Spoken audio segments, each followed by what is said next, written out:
Hello everyone. So this is Vaibhav and you are watching the fourth lecture on the topic inverse T functions. So right now we have just covered the three lectures on this topic and have completed a quiz. So I'm going to start the fourth lecture. Okay. First we look at the examples that we are doing earlier. So example number 2 was write down the values of. That means you have to write down the values. Before starting, let me just give you a hint.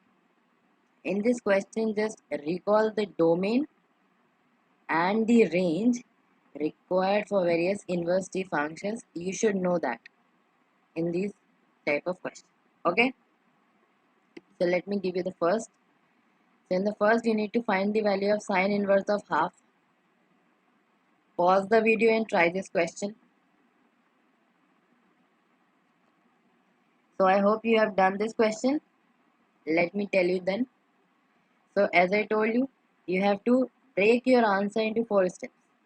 In the first step, you have to see whether this function given to you is defined or not.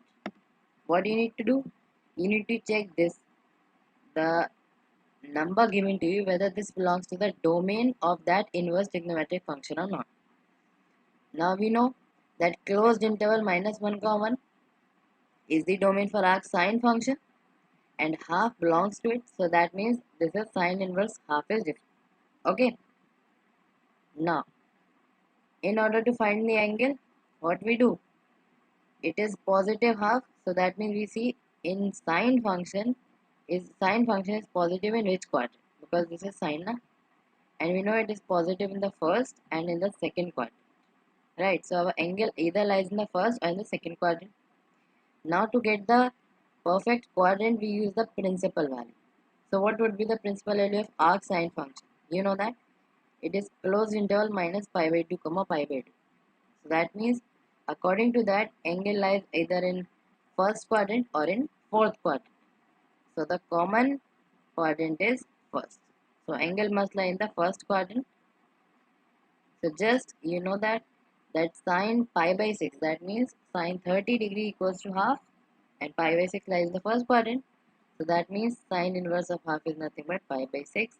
That is your required answer. See how easy the question is. Just break it into 4 parts and then attempt. Clear? Okay. So let's move to the second one. Okay, so you need to find the value of cos inverse of minus half. Try this question. So I hope you have done it. Let me then tell you. Again, you need to break answer into 4 steps. First one, whether this is defined or not, which is clearly because closed interval minus 1, 1 is the domain for our cosine function and half belongs to it. So it is different. Second, now in order to find the quadrant, you need to consider this. So cosine function is negative because this is negative, and you know that it is negative in the second and the third quadrant. And the principal value for our cosine function is closed interval 0, pi. So common quadrant is second. So angle must lie in the second quadrant. Now just need to find at which angle in the second quadrant cos would have the value minus half. So it would be 2 pi by 3. And how to get this I have already told you. So in the first quadrant, if you just look, so at pi by 3 angle, that means at 60 degree, cos is half. So if you gonna find angle in second quadrant, just do 2 pi by 3. So at 2 pi by 3 in the second quadrant means cos would be minus half, just the negative. And that is your required answer. See, again this is an easy question for you to do. Let's move to the next one. Next one is you need to find the value of tan inverse of minus 1. Try this question. So I hope you have done it. Let me then tell you. Check your answer if you have done this question. Otherwise, just understand the concept clearly. The same thing we are doing again and again. Okay. So first step. Now minus 1 is a real number, and we need that in order to say that tan inverse minus 1 is defined, because real numbers are the domain for inverse tangent function or inverse tan function, so it is defined. Now in order to find the angle, what we're gonna do, so it is negative, and we are having tan function, so tan function is having negative value in the second quadrant or in the fourth quadrant, right? And the principal value for arc tan function lies in which quadrant? Either in first or in fourth, because it is just minus pi by 2 open interval. So the common quadrant is fourth. So you have to find the angle in the fourth quadrant at which we will be having the value minus 1. Now you know that in the first quadrant, tan at 45 degrees or at pi by 4 have the values 1. So that means if you are talking in negative or in the this quadrant, so this is 0. If you are going downwards, it would be just minus 45 to give the value, that is minus pi by 4 would give the value minus 1.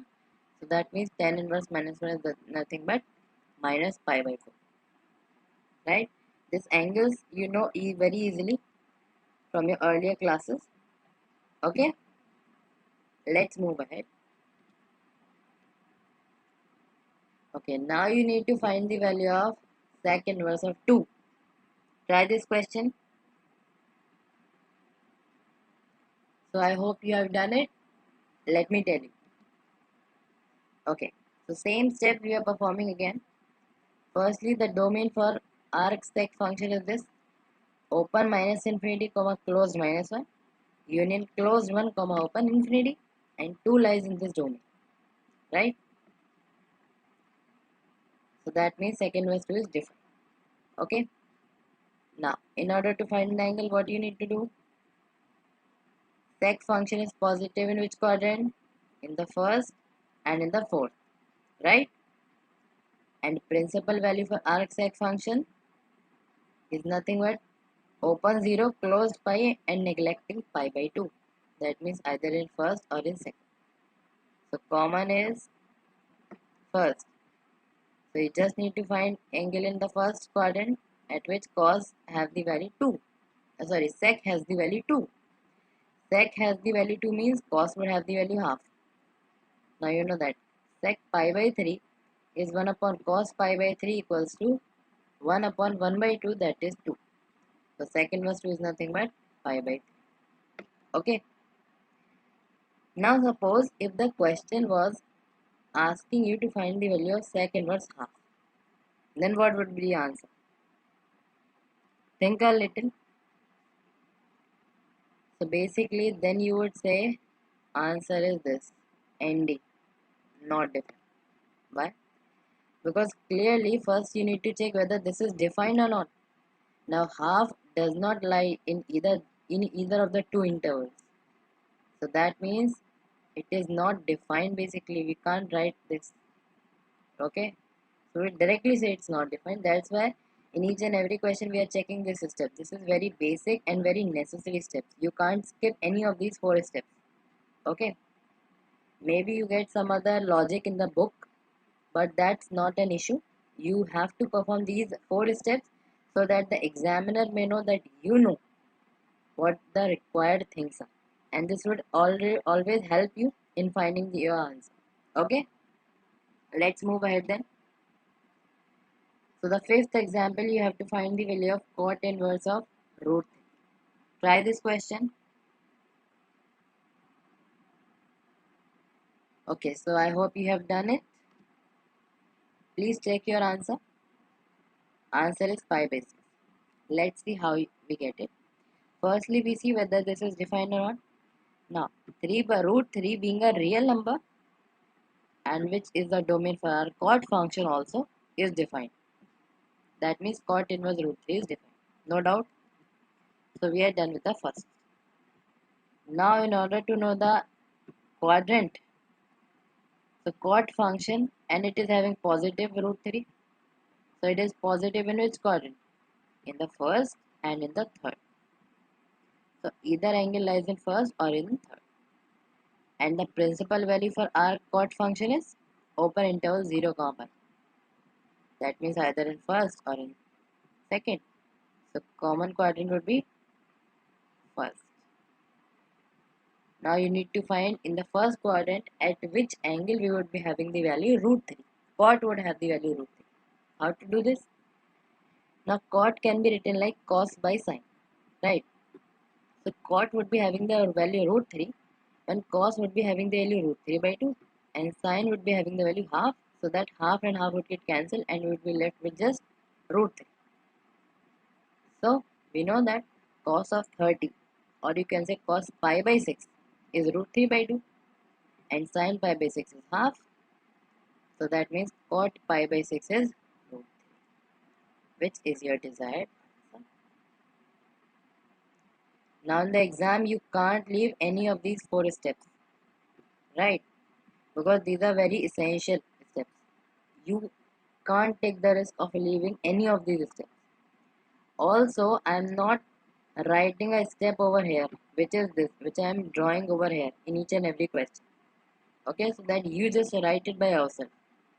That the common angle, would lie in the first quadrant or in the whichever quadrant you get. Okay, let's move ahead then.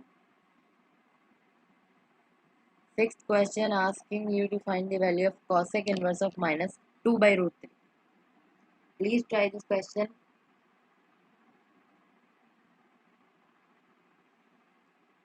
So I hope you have done it. Very easy again. Let me tell you then. Its answer is minus pi by 3. And let's see the procedure. So firstly we check whether this is defined or not.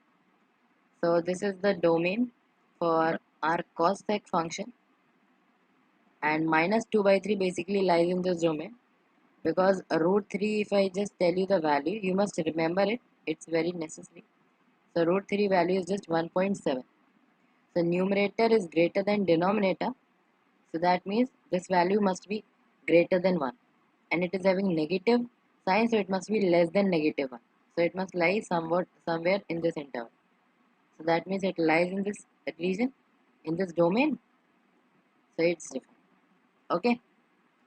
Now cosecant function is negative in which quadrant? You know that. So I can draw it like this. Cosecant function is negative in the third and the fourth quadrant. And its principal value lies in either first or in second. Because it is open close interval minus pi by 2 to pi by 2 excluding this 0 value. You can't take this. So common region is now fourth quadrant. So you have now cosec of minus pi by 3 which lies in the fourth quadrant is 1 upon sine minus pi by 3 which is nothing but minus 2 by root 3, and that is your desired answer. Okay. Now these angles are very basic, and you know from your previous trigonometric classes in your earlier that these are very basic steps to perform. Okay. Okay. Let's move ahead. Example number 3. Again you need to find the value of the following given question. The first question is given to you. You have to find the value of tan inverse 1 plus cos inverse minus half plus sin inverse minus half. Okay, so now you need not to find the separate values. You need to, they are asking you to find this combined value. What's its addition? Okay. Hint I am giving to you. Separately solve all these three and then just add them three to get the desired answer. Please try this question. So I think you have done. Let me tell you. Okay. So these are the steps. First step, whether these three are defined or not. So tan inverse 1 is defined because 1 is a real number. Okay. Cos inverse minus half and sin inverse minus half are also defined. This is no one over there. Because minus half lies in this closed interval minus 1, 1 and which is the domain for arc cos and arc sin as well. So first step we are done. Second step, tangent function is because it is positive, so positive in the first and the third quadrant. Cosine function, it is negative, so it's negative in the second and third. And sine is also negative in the third and fourth. Second step we are also done. Now for the third step, the principal one.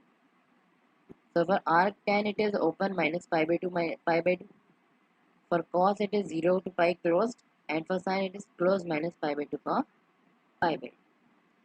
So let us see one by one where our angle should lie. Now firstly for the tan function, if I just look. So according to this, angle lies either in first quadrant or in the third. And according to the principal value, angle lies in fourth or in first. So common is first. So the angle would lie in the first one. Okay. So let's now see for the cos. So for the cos, angle lies either in second or in third. And according to the principal value, it lies in the first or in the second. Here the common is second quadrant. So cos value would lie in the second quadrant. Okay, now we'll check for the sine.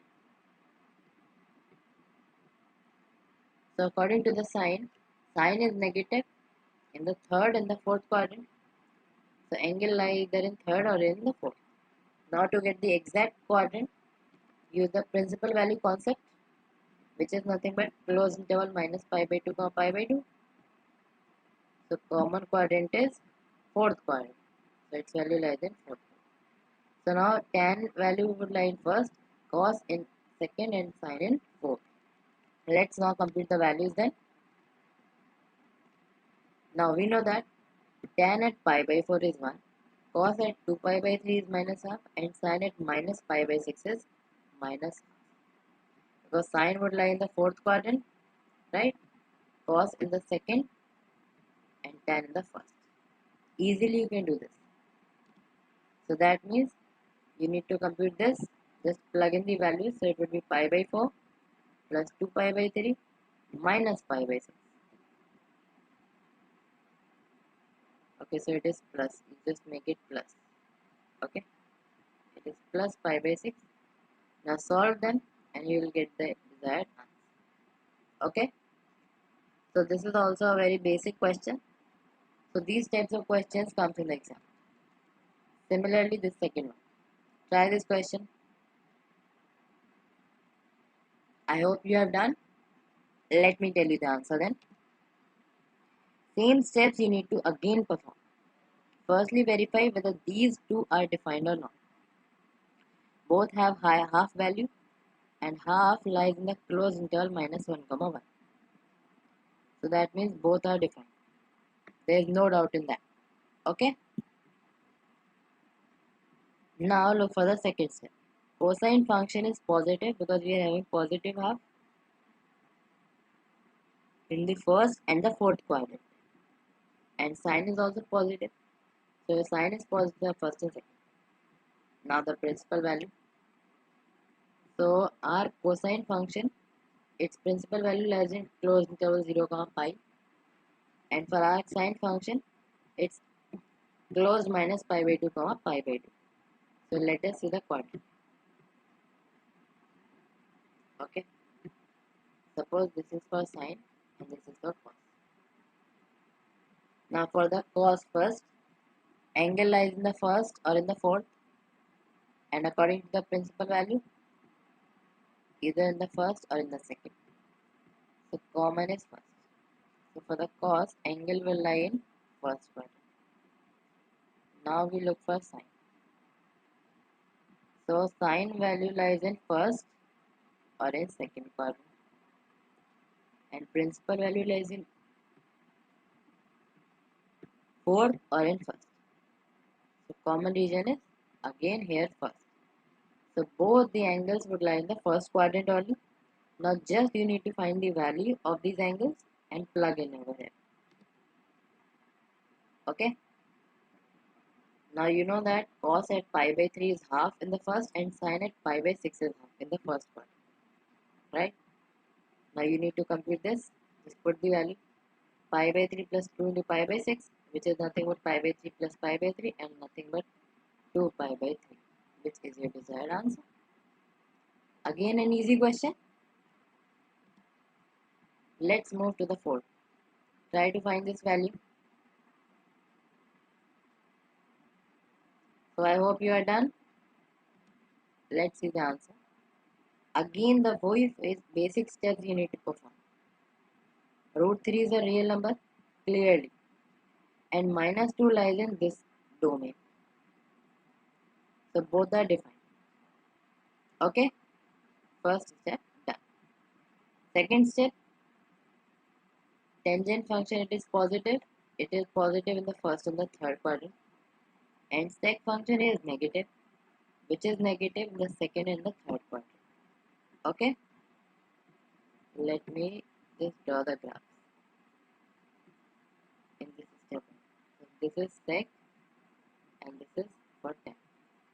So for the tan function, angle is in first or in third, and for the sec function, it is in second or in third. Now comes the principal one. So for arc tan function, it is open interval minus pi by 2 comma pi by 2. That means either first, either fourth. So common is first. So tan value lies in first. Now we look for sec value. And for the arc sec function, principal value is open 0 closed by minus pi by 2. That means either in first or in second.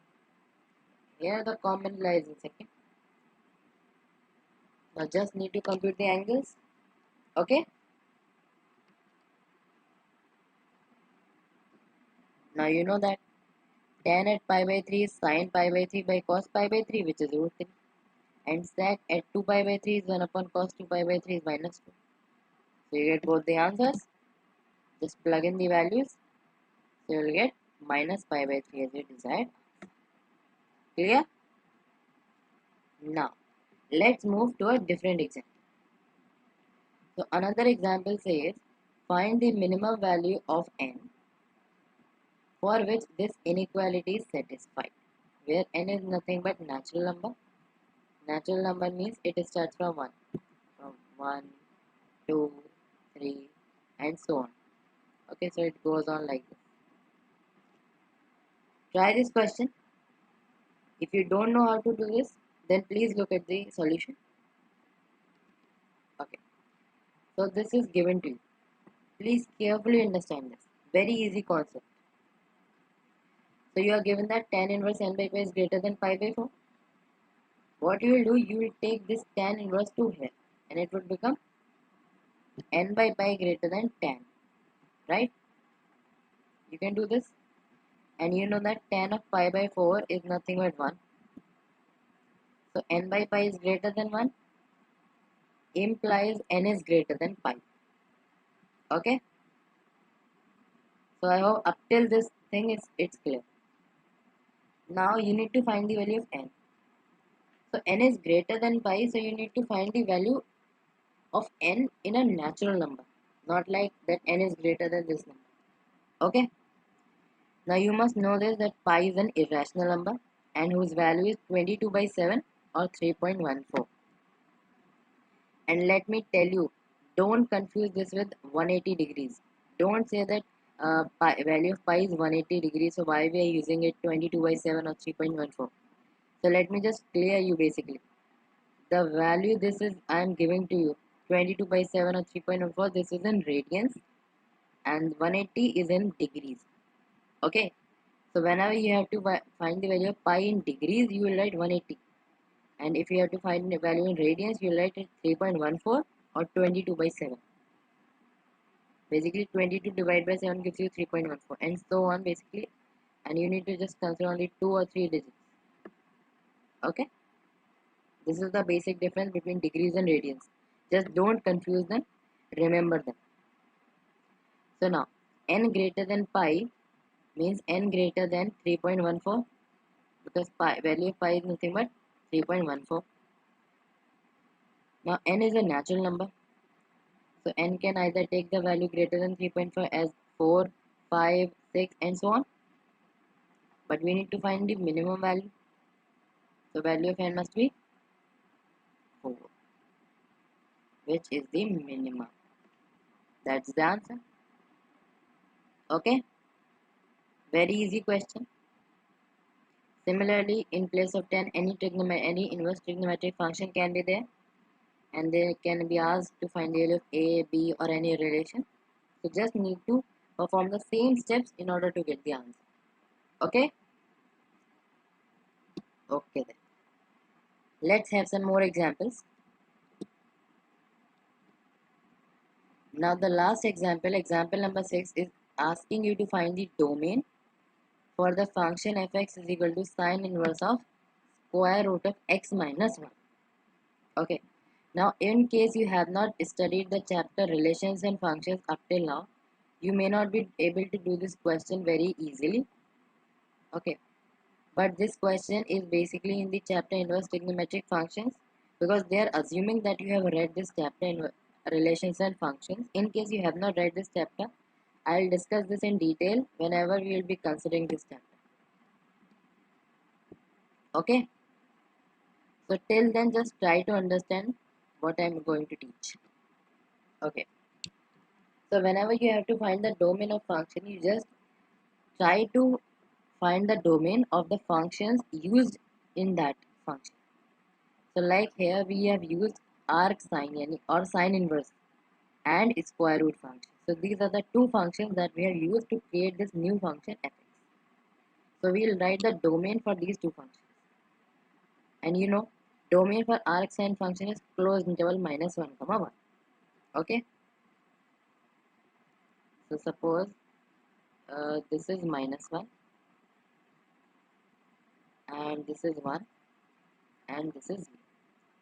Try to understand with the help of a graph. So this is basically the range, basically a domain for arc10 function. So it can take any values between these, including 1 and minus 1. And for the square root function, its domain is closed interval 0 comma open interval 0.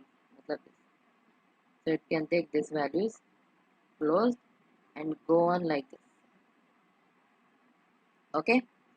In case you don't know the domain for a square root function, let me tell you. So basically domain is all those points for which that function is defined, right?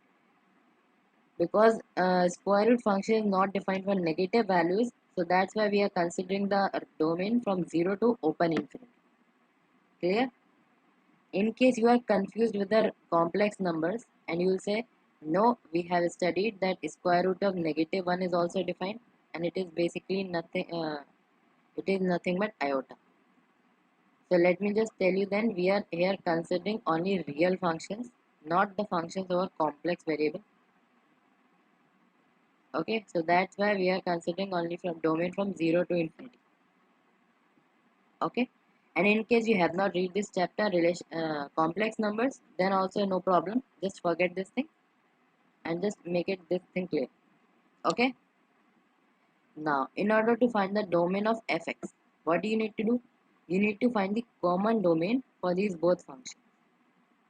So according to the first, it's closed interval minus 1 common, and from the second it is closed 0 open infinity. So the common region is nothing but this, closed 0 and closed 1. This is the region which is coming in both of the domains. So what we'll write? This. Why? Because sine inverse of square root of x minus 1. So that means square root of x minus 1 would take the value from 0 and 1, which is nothing but the common domain. Okay? Because the values are to be substituted here on. Now taking a square, you will get 0 less than equal to x minus 1 less than equal to 1. Now in order to get rid of this minus 1, you just add 1 on all sides. So you will get 1 less than equal to x less than equal to 2. In case you don't know how to solve this inequality, just separate it. First solve this x minus 1 less than equal to 1. And then solve 0 less than equal to x minus 1 separately. And then combine them. So you will get the same result. This. And which is nothing but the domain of fx closed interval 1 comma 2. Okay, so in this way you can be able to find the domain of any function. In case you are still not clear, you can leave this example for now and we'll consider this example again when we'll be dealing with the chapter relations and functions. Okay, so let's end this session with some homework questions. Please try these questions at home because I have not considered any new topic in today's class, but just want to be clear the things to you that I have already told you.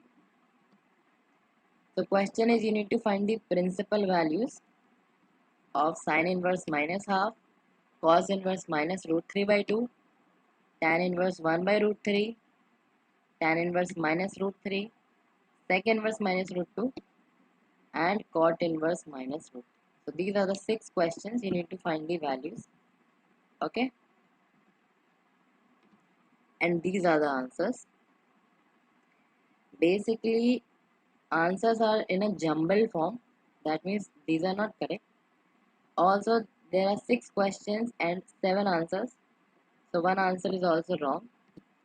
You just need to match the pairs for each one, which is the correct answer, as you did in your childhood in match the following type question. So this is exactly the same. You need to just match the pairs with the correct answers and just cut out the left one, which is the incorrect one, for these 6 pairs, and if possible try to find that incorrect one and find this some inverse trigonometric of that function as well, that at which value that I can construct an inverse trigonometric function to get that value. Means I want to just suppose this is the wrong one. Okay, just supposing this is not the wrong one. I'm saying suppose 3 pi by 4 is wrong, then you need to find this, that at what trigonometric inverse angle and at what value I will be getting this 3 pi by 4. You're getting the point. In case you can do that, please try to do that. That is also easy and very interesting in order to understand the topic clearly. Okay, so this is not wrong. Basically this is just for an example I'm telling. This is the homework. Please try to do this. And I have one more question for you. You need to evaluate some value. This thing, tan inverse of root 3 minus sec inverse of minus 2 plus cosec inverse of 2 by root 3. Now this is exactly the same as we did in today's class, the example. Exactly the same one. Try to do this question as well, and we will be discussing its answers in the next class. Okay, and in case you have any further doubts, please let me know in the comment section. In any example or in any question, then please mention the comment section, because that is very essential. These are the basic things that are required. Okay, so let's end this session in order. If you like this video, if you have learned something, then please do like this video, share this video, and subscribe the channel, because that is very much essential in order to go through this course. And please do share this video with your friends so that they can be benefited with this video as well. And please do put up your suggestions in the comment box so that I can improve my videos. I can improve for yourself. Okay, so that you can be benefit from these videos. And also do tell me the next chapter which I should consider after this inverse trigonometric function. Okay, because then I should be start preparing for that as well. Okay, and do put up your feedback in the comment section, your suggestions, and please like this video, share this video, and subscribe the channel, because that is very much essential in order to continue your studies, so that you will get all the notifications regarding this channel whenever I'll be uploading this video, any video. Also, one more thing I need to tell you, from the next week there there will be 2 sessions in a day that will be coming. One is in Hindi and another is in English. So whichever language is being comfortable to you, please watch that lecture. Do attend that lecture Do like that lecture, share that lecture, and subscribe the channel, okay, for such updates. And also now there would not only be 3 classes in a week. I would be trying to upload more videos in a week, like 4 to 5 videos in a week, okay, and not of more time. It would be just of 30 to 40 minutes, or as such 45 minutes only, so that you can be able to watch the full videos and just understand the concepts very clear. And as you know, after the week, in Saturday or in Sunday, there would be test based on the lectures we have done in that week, only in that week, not in the previous week. Okay, so try to prepare yourself for that, and please do all the questions that are given in the homework. So with this note, let me just end this session now. Thank you.